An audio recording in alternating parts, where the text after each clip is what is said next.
हरियाणा जिसने जीता उसकी बनी दिल्ली में सरकार। ये कहावत बड़ी मशहूर है और हकीकत भी है, लेकिन इस बार हरियाणा का मिजाज जरा बदला हुआ है। चुनाव से ठीक पहले मनोहर लाल खट्टर को हटाकर नायब सिंह सैनी को सीएम बनाया गया। जेजेपी सरकार से बाहर हुई और बीजेपी से अलग लोकसभा का चुनाव लड़ा, लेकिन कांग्रेस ने आम आदमी पार्टी के साथ गठबंधन किया और एक सीट छोड़कर बाकी 9 सीटों पर ताल ठोकी।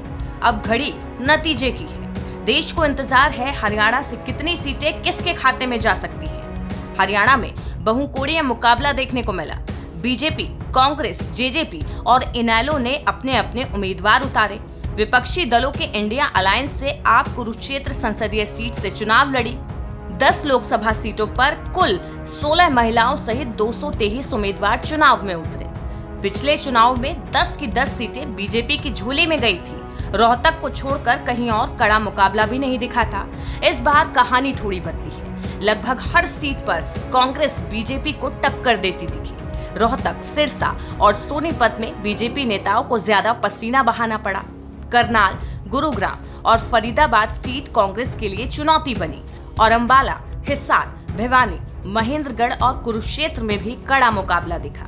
2019 के लोकसभा चुनाव में बीजेपी ने हरियाणा की सभी 10 सीटें जीत ली थी। बीजेपी का वोट शेयर 58% रहा था। कांग्रेस को एक भी सीट नहीं मिली थी, लेकिन वोट शेयर 28% रहा।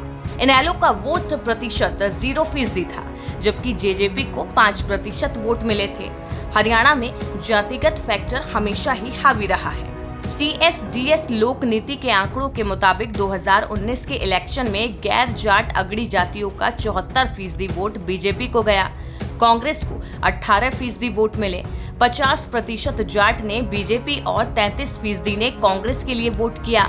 ओबीसी समुदाय का 73% वोट बीजेपी को गया और 22% कांग्रेस को चुना। SC समुदाय का 58% वोट बीजेपी, 28% कांग्रेस को मिला। मुस्लिम वोटों की बात करें तो इस समुदाय का 14% वोट बीजेपी और 86% वोट कांग्रेस को गया था। 2019 में बीजेपी ने ज्यादातर सीटें भारी अंतर से जीती थीं। ऐसे में कांग्रेस को बीजेपी के वोट में काफी सेंध लगानी पड़ेगी। पिछली बार बीजेपी की जीत का मार्जिन इतना बड़ा था, अगर 15% तक भी उनके वोट बैंक में सेंध लगाएं, तब भी 5 सीटें ही जीत पाएगी। मौजूदा सियासी हालात में 3 संभावनाएं बन रही हैं। अगर बीजेपी के 5% वोट कांग्रेस से झटक ले तो इस केस में बीजेपी को 9 सीटें मिलेंगी, कांग्रेस के पास 1 सीट चली जाएगी।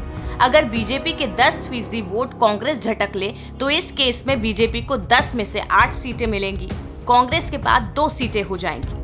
अगर बीजेपी के 15% वोट कांग्रेस झटक ले तो बीजेपी को 5 ही सीटें मिलेंगी, कांग्रेस को भी 5 सीटें मिलेंगी।